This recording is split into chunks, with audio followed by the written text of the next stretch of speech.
E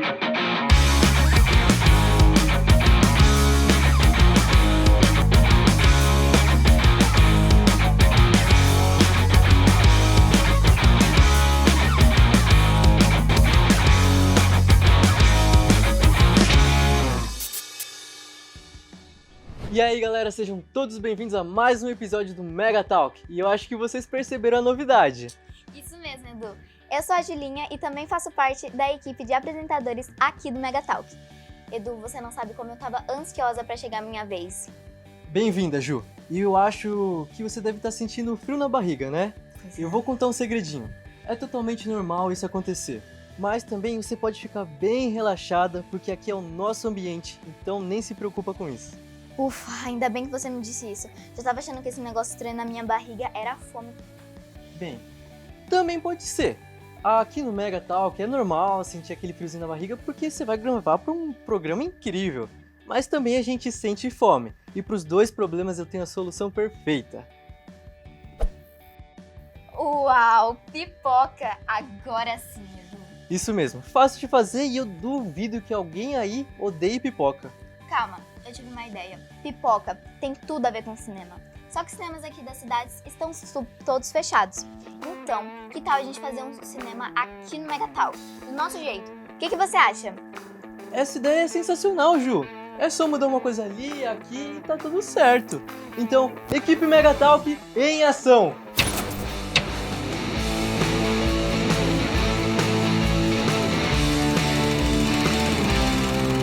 Pronto! Nossa, Edu, como que você fez tudo isso? Ju, eu não fiz nada. Isso daqui é a equipe do Mega. Sempre fazem tudo com excelência. Mas vamos falar baixo agora, porque o filme já vai começar. Que? Edu, não sei se você já percebeu, mas só tem nós dois aqui. Ju, era só pra dar uma apimentada no roteiro, né? Ah, tá. Hoje nós vamos indicar pra vocês 3 filmes incríveis que vocês não podem deixar de assistir. Isso mesmo, 3 filmes extraordinários pra você reunir a família, preparar a pipoca e dar o play. O primeiro filme que a gente separou aqui pra vocês se chama Adu. É um filme muito lindo e emocionante que conta 3 histórias diferentes, com uma coisa igual, a África. ¿Tú sabes cuál es el problema en África? Que todos se van. Es correr. Na fronteira da Espanha com o território africano, o guarda Mateu testemunha o assassinato de um imigrante ilegal e não sabe se deve contar para os seus superiores. Vamos dizer o que aconteceu. Não aconteceu nada e ponto.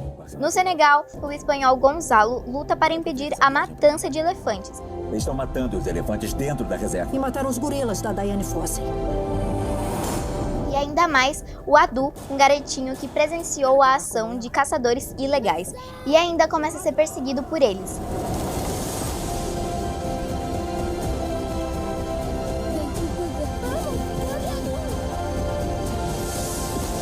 É muita ação para um filme só. Uau, que filmaço, né? Então, se você quiser ver Adu, que é a nossa primeira recomendação, tem lá na Netflix. Vamos então pro segundo, que é o filme Entre Facas e Segredos. I'm Detective Lieutenant Elliot, and this is Trooper Wagner. We just want to ask a few questions. We understand the night of his demise, the family have gathered to celebrate your father's 85th birthday. How was it, by the way? The party? Pre my dad's death? Oh, it was great.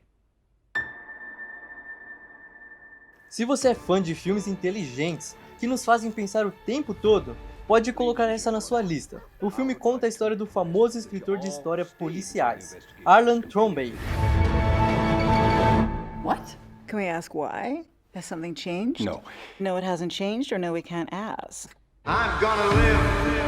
E após comemorar 85 anos de idade, é encontrado morto dentro da sua própria casa. Olha que presente. E o detetive Benoit Blanc é contratado para investigar o caso. E é aí que a aventura começa. You know something. Spill it.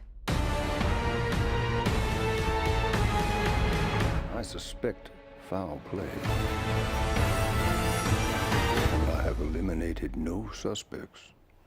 Ele descobre que entre funcionários misteriosos E a família complicada de Harley, qualquer um pode ser suspeito. Nossa, Edu, esse é daqueles filmes que prendem a nossa atenção do começo ao fim. E a gente quer que chegue logo o fim pra gente saber qual que é o final dessa investigação. Pode ter certeza. E se você quiser ver esse filme, vai estar disponível na Amazon Prime e também no YouTube, para você comprar ou também fazer alugação. E pro nosso terceiro e último filme, você precisa assistir com a sua família. Um Senhor Estagiário. Sério, gente, é um filmaço. Where do you see yourself in 10 years? When I'm 80. Remember a few weeks ago we talked about the senior intern program? Seniors in high school or college? No. Seniors in life. Hold on. What? Julie Austin, uma criadora de um site bem-sucedido de vendas de roupas, que apesar de ter apenas 18 meses, já tem mais de 200 funcionários. Ela leva uma vida bastante corrida. The intern sure keeps busy. Mr. Congeniality. Everybody loves him. You should dress to impress. Tuck in the shirt. Why doesn't anybody tuck anything in anymore? Oh, I'm asking you. Quando sua empresa inicia um projeto de contratar idosos como estagiários, inicia-se também o processo de trabalhar com o viúvo Ben. Aos 70 anos, Ben leva uma vida bem monótona e vê o estágio como uma oportunidade de se reinventar. It's like this when you need someone you know you can count on. Because you're my, Intern. well, I was gonna say intern/best friend. Aí começa o choque de gerações, você sabe bem como é, né? Na idade do Abner, ele mexia com pedras, a gente já tem smartphone. É verdade, mas ali também começa uma linda amizade. Realmente, se eu pudesse eu veria aquele filme 1000 vezes. É verdade, é tão engraçado ver todos esses filmes e essas histórias novas. E Ju, isso tem tudo a ver. Histórias transformam as nossas histórias. Nossa, agora você se superou, Edu. Isso tem tudo a ver com o nosso bate-papo de hoje. Histórias. Então vamos começar logo? Mestre, cadê você? Edu, Julinha, que legal a história desses filmes. Mas hoje a gente começa aqui no Mega uma nova série. São histórias que eu tenho certeza absoluta que são muito mais legais que de qualquer outro filme. São histórias de adolescentes da nossa igreja que tiveram encontro com Jesus e tiveram as suas vidas transformadas. A gente vai começar a nossa série com a Mari. Muitos já conhecem a Mari, ela apresenta o Mega Talk com a gente. Mari, me conta um pouquinho da sua infância. Onde você nasceu? Se você era muito espoleta, como que era a sua infância? Bom, eu nasci em Jacareí, fica perto de Campos do Jordão, e eu era filha única. Aí depois meus pais se mudaram para Americana, então meu irmão nasceu lá e foi lá que eu vivi uma boa parte da minha infância, até meus 5 anos. Logo depois a gente se mudou para Indaiatuba e a gente tá aqui até hoje. Aí meu outro irmão nasceu. E foi aqui que a gente continuou a nossa vida e essa é a parte que eu mais lembro da minha infância, assim. Eu sempre gostei muito de brincar de boneca, de Barbie, tinha muitas Barbies, tinha tipo umas 100 Barbies, assim, eu gostava muito de Barbie. E eu nunca fui muito espoleta, sempre fui mais quietinha, assim. Mari, você falou que você não era tão bagunceira, mas toda criança tem alguma história de uma bagunça, de um dia que machucou, que não sai da memória. Você tem alguma lembrança assim pra contar pra gente? Tenho. Tem um dia que eu sentei com os meus irmãos, eles eram bebês, né? Eles eram muito pequenos.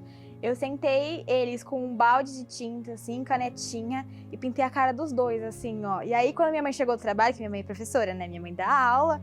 E aí, quando ela chegou, ela viu todo mundo, assim, ó, pintado, com a cara, assim, toda verde de tinta, de canetinha. E no dia seguinte, eles tinham aula e não saía tinta por nada. E aí, eles foram verde pra escola. Que legal. Então, a história não é sobre você, é o que você aprontou com seus irmãos. Então, eu sei que, pelo visto, você é aquela irmã que usa os menores como cobaias dos experimentos, né? Mari, e eu sei de um acontecimento na sua vida que dividiu a sua história, dividiu a história da sua família. O que foi isso? Conta pra gente. Bom, quando eu tinha 11 anos, minha avó morreu e logo em seguida meu pai morreu. Então foi uma época bem difícil pra mim, foi uma época bem difícil pra eu conseguir aceitar, pra eu conseguir entender o que estava acontecendo, pra eu assimilar mesmo, porque eu era muito nova e foi uma coisa seguida da outra, foi uma semana de diferença. Então foi bem complicada. Entendi. E nesse tempo, depois desses dois acontecimentos, você começou a enfrentar algumas dificuldades na sua vida. Você se deparou então com a depressão. Como que foi essa fase da sua vida? Quando você entendeu que você estava passando por isso? E como que você lidou com as dificuldades da vida, tendo que lidar com a depressão? Bom, logo depois que meu pai morreu, eu fingi que nada tinha acontecido, sabe? Então foi uma somatória de coisas. E aí foi começando a somar, e eu comecei a ver que tava começando a ficar tudo muito pesado. Então foi aí que eu comecei a me deprimir muito. Só que aí eu descontava nas coisas, eu fingia que nada tava acontecendo. Então eu fingia que eu tinha uma vida ótima, que tava tudo certo, e eu não lidava, tipo, eu não conseguia lidar mais com a Mariana, sabe? Eu não sabia mais quem a Mariana era, o que a Mariana gostava, o que a Mariana fazia. E foi aí que eu comecei a me deprimir muito, assim. Só que eu não entendia o que era, porque era um assunto que, assim, não é muito falado. Então eu não entendia o que era, eu não sabia como que acontecia, porque ainda mais que adolescente, tipo, todo mundo trata como uma frescura, sabe? Então eu não sabia, não entendia o que era. Então, pra eu chegar no ponto de aceitar, de entender o que era, de aceitar a minha depressão, foi um caminho bem longo, assim. E qual que foi, assim, a pior fase da doença? Assim, quando que você olhou pra você e falou, eu não dou conta mais. Isso é muito mais forte do que eu, isso é muito maior do que aquilo que eu suporto, assim. Teve algum momento em que você entregou, falou, não dou conta mais disso. Bom, teve um dia depois do culto da Red que eu tive minha primeira crise do pânico, assim. E foi um dia, assim, horrível, porque eu não conseguia respirar, eu não tava entendendo o que tava acontecendo.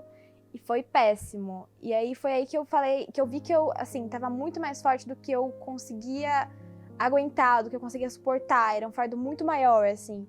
E eu já não tinha mais um motivo pra viver, sabe? Eu acordava querendo morrer, dormia querendo morrer. E era péssimo, porque eu não era mais eu, sabe? Eu tinha uma alegria e eu não tava mais me reconhecendo.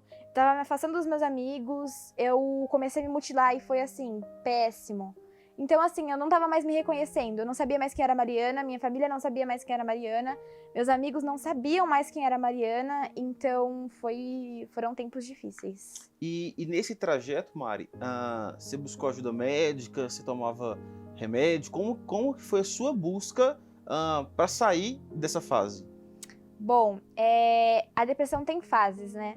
Então, no começo que você tá mal, até você entender que você tá mal é um bom tempo.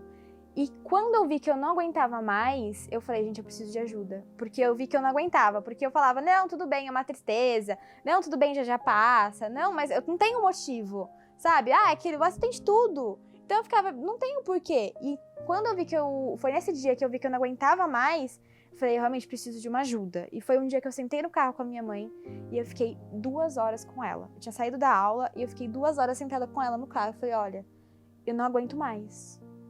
Eu quero morrer. Aí minha mãe falou, filha, a gente precisa de ajuda. Eu falei, então eu aceito que eu tô mal. Eu aceito que eu preciso de ajuda e que eu não vou conseguir sair dessa sozinha. Então foi aí que a gente foi atrás de uma psicóloga, que aí depois ela me encaminhou para uma psiquiatra. Só que até achar uma psiquiatra correta, assim, é bem complicado. Então não é só, eu quero uma psicóloga, uma psiquiatra e tá tudo certo. Não, pra medicação fazer efeito no corpo demora, pra você achar uma medicação certa demora. E foram tempos, assim, longos, mas que depois deu tudo certo. Tá, e Mari, e como foi o seu relacionamento, o seu encontro com Jesus nessa fase? Eu não sei como que era antes, assim, se você já confiava nele, se você já tinha um relacionamento com ele, ou não, se você conheceu Jesus nesse período, como que foi que isso começou a ser relevante na sua vida? Bom, minha família sempre teve uma religião, sabe? Jesus sempre foi muito presente dentro da nossa casa. Então a gente fazia evangelho todo domingo, assim, religiosamente todo domingo. Então, toda noite antes de dormir, meus pais sentavam comigo, os meus irmãos, e falavam assim, tá bom, então vamos orar. Vamos agradecer pelo dia de hoje, vamos agradecer pelo que a gente tem.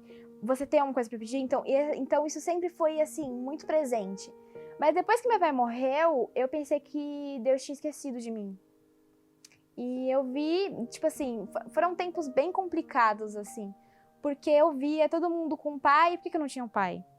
Eu via todo mundo comemorando o Dia dos Pais, e por que eu não tinha um pai? Sabe, era muito complicado. E aí, até eu entender que Deus não foi mal, Deus não queria tirar meu pai. Tipo, tudo tem depois que você olha de cima, vai se encaixando as coisas.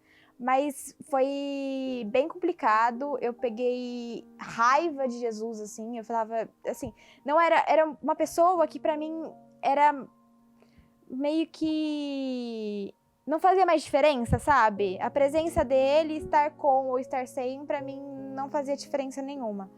E aí, depois, meu professor de CrossFit, ele falou, cara, eu tenho um lugar muito legal pra você conhecer. E aí, eu falei, eu demorei um pouco pra ir, eu falei, vou conhecer. Ele mostrou uns vídeos, eu achei muito legal a rede, eu falei, meu Deus, que incrível. E aí, eu resolvi ir. E aí, foi assim, eu comecei a me sentir completamente tocada. E foi incrível, eu conheci uma palavra de um jeito que eu não conhecia, eu conheci um Jesus que eu não conhecia, e foi aí que depois eu comecei a ver que Jesus não era mal, tipo, não era aquilo que eu tinha fantasiado, ele era incrível, e ele é muito bom, sabe? E até eu entender isso, foi assim, depois que eu entendi, foi assim, abriu minha cabeça de um jeito incrível. E depois logo depois disso eu fiquei doente, e foi aí que eu vi. Mas, nossa, quando eu tava sem Jesus, eu não tava doente. Por que que agora que eu conheci, por que que agora que eu tô começando a seguir, por que que eu fiquei doente? Ele realmente não gosta de mim, então o problema sou eu, sabe? E aí eu falei, Jesus me abandonou de novo, cara. Por que que tem um monte de gente da minha sala, da minha escola, dos meus amigos, que não perderam pai, não tão mal assim, eles acordam, eles vão pra escola, porque chegou num ponto que eu não ia mais pra escola, que eu não levantava mais. Eram, assim, dias que eu só levantava pra ir beber água e voltava, eu não comia. E eu olhava e eu falava, cara, não é possível. Por que comigo? É aquilo, sabe? Por que comigo? E aí, depois que eu continuei indo na rede, teve uma época que não fazia mais sentido pra mim. Eu ia, mas eu não entendia. Sabe? Eu ouvia, mas eu não absorvia. E pra mim aquilo não tava fazendo sentido. Eu falei, gente, não tô entendendo. Eu buscava, eu ouvia e falava, mas cara, não tô entendendo. E aí, depois foi quando eu resolvi ir pro Acampa, que foi assim, um grande divisor de águas na minha vida. Eu vi que Jesus estava comigo sim, que ele queria o meu bem sim, e que ele nunca tinha me abandonado. Nunca.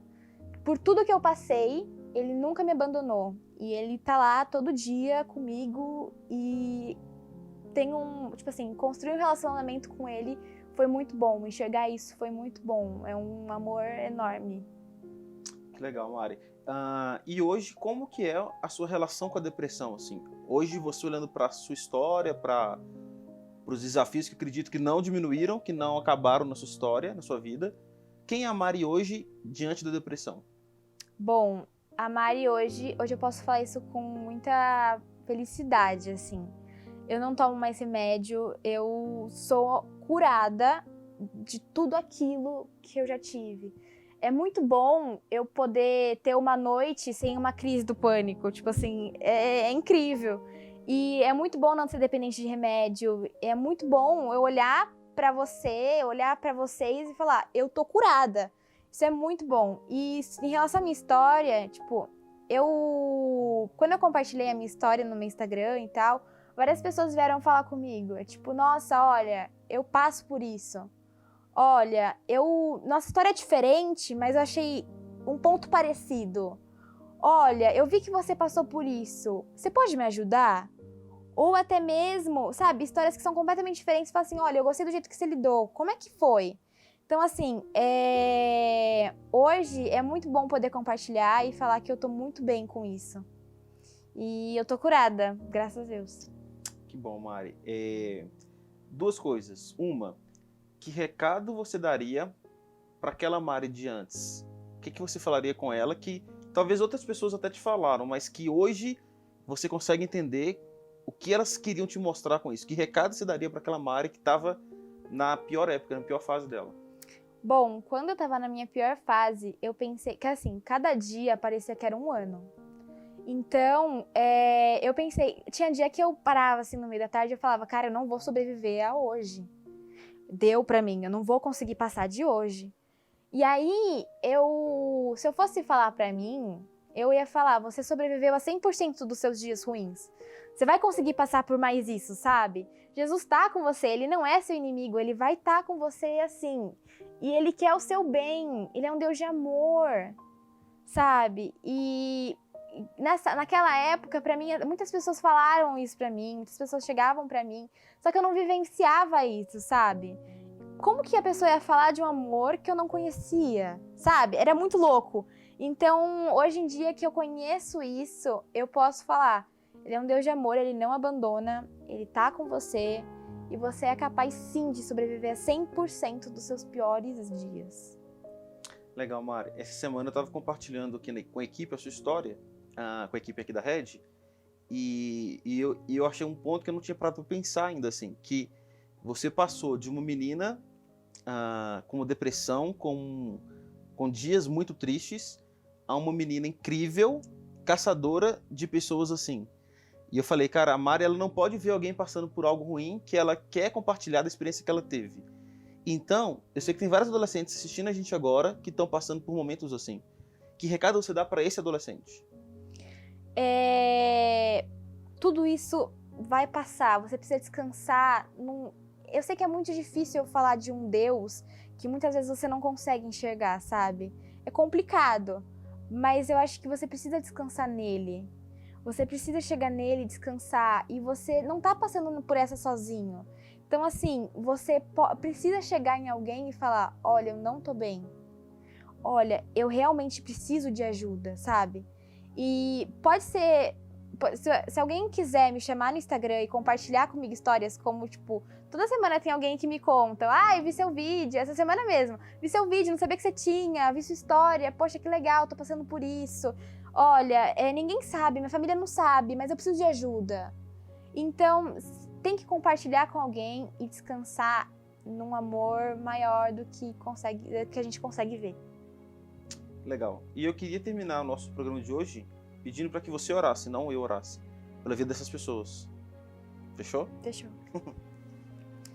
Pai, eu queria agradecer por toda a equipe do Mega, por toda a equipe da Red, por todas as pessoas que me acolheram quando eu estava muito mal. Queria pedir para que mais vidas sejam alcançadas e que mais adolescentes, adultos, crianças que passam por isso sejam alcançadas, sejam cuidadas, se sintam amadas. E acho que é isso. Amém. Amém.